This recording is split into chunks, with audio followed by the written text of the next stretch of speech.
Welcome back to Pakistani princess reaction channel. उम्मीद होगा सब ठीक ठाक होंगे, खुश होंगे, बाद होंगे, सेफ होंगे, खैरियत होंगे। भाई एक हो गया लोचा, क्या लोचा हो गया कि चाइना ने भारत को एक दफा एक जंग हराया था युद्ध के अंदर। कि जिस तरह के आपको पता है चाइना जीत चुका था, चाइना ने काफी कस्मा भारत पे कर लिए थे ना। अभी वो तो फिर पंगे ले रहा है, इंडिया से फिर पंगे ले रहा है, उसको नहीं पता इनकी इंडिया बात। मेरा अब भाई भारत इस टाइम पे काफी बड़ी इक्विपमेंट के साथ चल रहा है भाई, कि वो उनके पास इनको तो न्यूक्लियर समझ पावर चाहिए है। ऐसी है। तो चेक करते हैं चीन ऐसी क्या बात की थी कि भारत पे गुस्सा हो गया था। तो अब स्टार्ट करने तक जरूर मस्ट वॉच करना और स्किप नहीं करना। हमारे चैनल न्यू है, हमारे चैनल को लाइक एंड सब्सक्राइब कर दें। काउंट स्टार्ट करते हैं 3 2 1 स्टार्ट। दोस्तों, पिछले कुछ सालों में चीन भारत की तरफ फिर से आक्रामक होता दिख रहा है। लगातार चीन की घुसपैठ ने भारत की नाक में दम किया। क्यों नाक में दम कर यह अंदेशा भी लगाया जा रहा है कि भारत और चीन के बीच में एक बड़ा युद्ध ज्यादा दूर नहीं है। रिकॉर्ड देखा जाए तो भारत और चीन के बीच एक ही युद्ध हुआ है जिसमें चीन ने जीत हासिल की थी, और उसी जीत के साथ चीन ने भारत की कुछ जमीन पर भी अपना कब्जा कर लिया था। पर क्या आज का भारत चीन के साथ अपनी दूसरी जंग के लिए तैयार है? दोनों ही देशों के पास आज दुनिया की तीसरी और चौथी सबसे ताकतवर मिलिट्री है। दोनों के पास भाई न्यूक्लियर हथियारों से भी लैस हैं। तो क्या अगर आज भारत चीन का युद्ध होता है तो दुनिया में तीसरा विश्व युद्ध भी छिड़ सकता है? सवाल कई, और आज हम इनके जवाब देने की कोशिश भी करेंगे। अगर आप भी जानना चाहते हैं कि आज के समय में भारत और चीन का युद्ध हुआ तो कैसा होगा, तो बने रहिए वीडियो के अंत तक हमारे साथ। वीडियो शुरू होने से पहले चैनल को सब्सक्राइब करना और बेल आइकन दबाना मत भूलिएगा। पहले आते हैं पिछले युद्ध पर जो 1962 में हुआ था। इस युद्ध को समझना इसलिए भी जरूरी है क्योंकि इस युद्ध में हमारी हार के कारण हमारी कूटनीति से ज्यादा राजनीति थी। हम उस वक्त को समझे तो भारत को ब्रिटेन के चंगुल से आजाद हुए तब कुछ ही साल बीते थे, लेकिन हमारी आर्मी के पास दूसरे विश्व युद्ध का एक्सपीरियंस था। भारतीय सेना के ज्यादातर ऑफिसर्स उस वक्त दूसरे विश्व युद्ध के एक्सपीरियंस के साथ जंग में उतरे थे, और चीन के खिलाफ इस जंग में असल मायनों में भारत की ही जीत होनी चाहिए थी, लेकिन भारत से ही गलती हुई। भारत के उस वक्त के प्रधानमंत्री जवाहरलाल नेहरू हमेशा सेना रखने और सेना की ताकत बढ़ाने के विरोध में रहते थे। इसके दो कारण थे। पहला था नेहरू का गांधीवादी होना और अहिंसा को प्राथमिकता देना, और दूसरा था सत्ता जाने का डर। ज्यादातर जो देश ब्रिटिश राज से आजाद हुए थे कुछ सालों में ही मिलिट्री तानाशाही के कंट्रोल में आ गए थे, जिसका डर नेहरू को भी था। इसलिए सेना के बार बार कहने पर भी नेहरू ने सेना को अपग्रेड नहीं किया, और जब अचानक से चीन का हमला हुआ तो हमारी आर्मी अपनी पुरानी टेक्नोलॉजी और पुराने हथियारों के कारण मुसीबत में पड़ गई। इस बीच नेहरू का भारतीय सेना के चीफ ऑफ स्टाफ से भी बड़ा विवाद हुआ, और ये नौबत आ गई कि बीच जंग में उन्होंने अपना इस्तीफा दे दिया। नेहरू ने इस्तीफा लेने से मना कर दिया, बल्कि संसद में भी इसकी जानकारी दी। इस्तीफे की बात सामने आने से भी भारतीय सेना में कुछ हद तक मनोबल टूटा, और चीन को पता चल गया कि भारत में सब कुछ ठीक नहीं चल रहा है। आज का भारत तब के भारत से काफी अलग है। भारत उस जंग के बाद आज तक एक भी जंग नहीं आ रहा है, और हमने लगातार साल दर साल अपनी सेना को और ज्यादा मॉडर्न कर लिया है। आइए सबसे पहले दोनों देशों की मिलिट्री को ही कंपेयर करके देखा जाए। भारत की सेना में इस वक्त 12 लाख से ज्यादा सिपाही है। साथ ही हमारे पास इस वक्त 9.5 लाख सिपाहियों की रिजर्व फोर्स भी है। इसके साथ ही हमारे पास 67,000 एक्टिव नौसैनिक हैं, और साथ ही 55,000 रिजर्व में रखे गए हैं। भारत की वायुसेना में भी अभी 1.5 लाख लोग काम कर रहे हैं, और इतने ही रिजर्व में रखे गए हैं। साथ ही भारत की सेना दुनिया की सबसे ज्यादा डिसिप्लिन फोर्सेस में से एक है, और लगातार ग्रेट ब्रिटेन, अमेरिका, फ्रांस, रूस और जापान की सेनाओं के साथ जॉइंट एक्सरसाइजेस करती रहती है। साथ ही भारत अपने सिपाही कई यूएन पीस कीपिंग मिशंस में भी भेजता रहता है।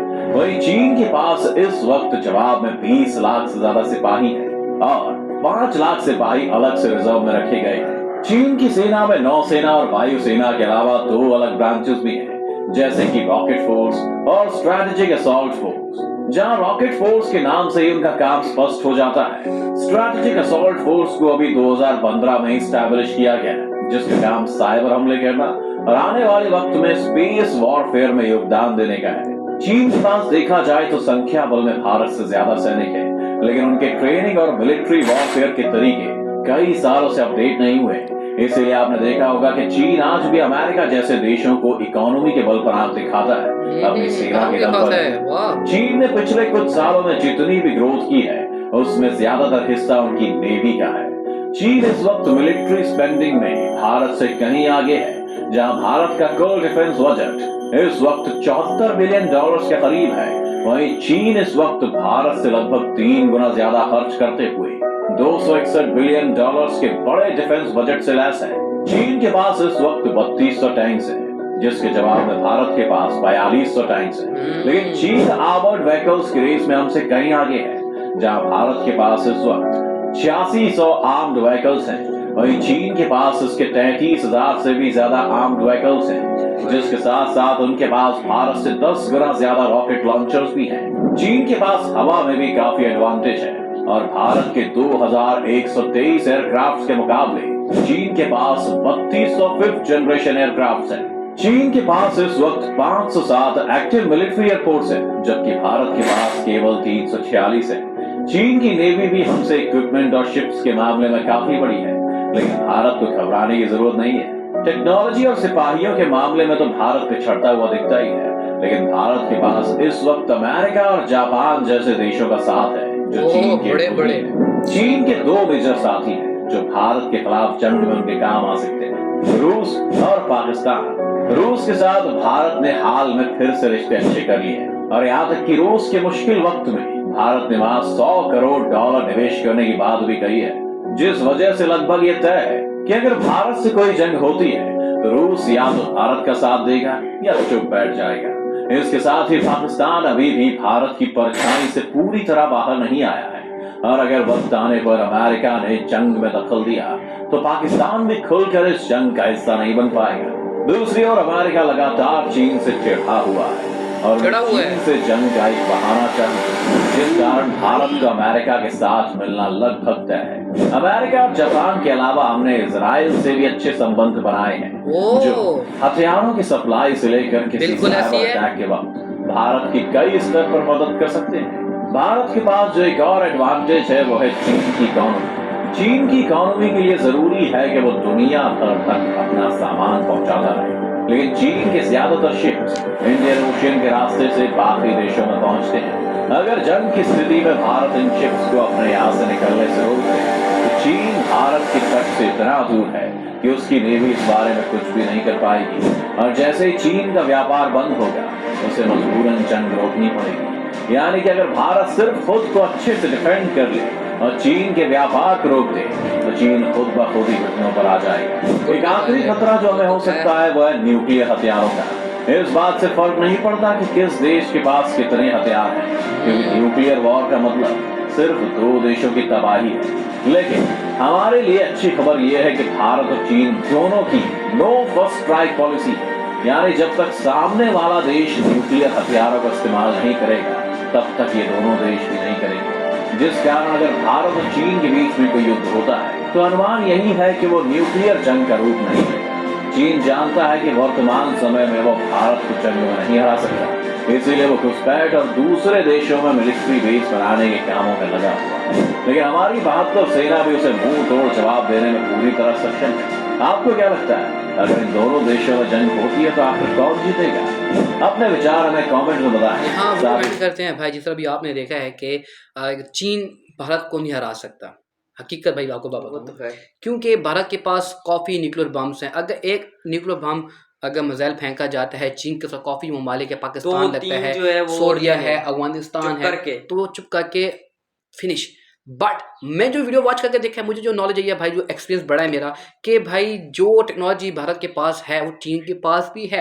बट तो है। चीन और पाकिस्तान ये 2 एक हैं। इनकी चीन और पाकिस्तान की रिश्ते बहुत अच्छी है, बट भारत के साथ कौन खड़ा है? जापान और अमेरिका भाई, जिसकी टॉप ऑफ दी वर्ल्ड, जिसकी मिलिट्री इतनी स्ट्रांग, जो बंदा वहां परिंदा क्या पर भी नहीं मार सकता, वहां पर चूंटी की चूंटी भाई वहां तक नहीं जा सकती, कि वहां पर यूरोप भाई उसके साथ खड़ा हुआ है। अंदाजा लगाए ना चीन कि यार वहां पर काफी बढ़ेगा भाई, वो 3-4 मुल्क उल्टा चीन के ऊपर जाएंगे। बिल्कुल ऐसी चीन की तो भाई फट के हाथ में आ जानी है। तो चीन डेफिनेटली बात है, चीन वॉरशिप करेगा और जो चीन का वहां सामान गुजरता है इंडिया के जरिए ही गुजरता है। ऐसी है इंडिया उसको रोक दे तो चीन देगा। चुप करके अच्छा, मतलब भाई कि उसके भाई पाँव बात में ये आ है कि जाएगा। जैसा कि कॉफी उनकी शिपिंग होती है, नेवी के थ्रू होती है, हाँ जो जी। उनकी इंपोर्ट एक्सपोर्ट होती है, तो वो भारत रोक देगा। जब रोक भारत ये देगा, चीज रोकेगा, उनके मैं काम कहता हूँ रुकने भाई, तो जब भाई भारत चुप चीज करके रोक आएंगे। देगा तो वहां पर उनकी इकोनॉमी डाउन हो जाएगी। डाउन हो जब जाएगी और इकोनॉमी वो डाउन होगी तो वो मुल्क तो किसी चीज का रहेगा नहीं किसी ना। चीज का रहेगा नहीं और वो चुप करके भारत के पाँव चूमेगा। क्या जब यार? भारत के पाँव को हाथ लगाएगा तो भारत यार उसको डेफिनेटली तैयार बात है। करके छोड़ अब देना है मुझे उसको। आप लोग गाइस कमेंट्स में बताएं कि आपको क्या समझ आती है कि कौन जीतेगा वार अगर हो सही जाती बात। है। मैं तो कहता हूँ कि मैं तो कहता यार हूँ हो ही नहीं वार यार। हो ही ना, हो कि ही भाई नहीं। कॉफी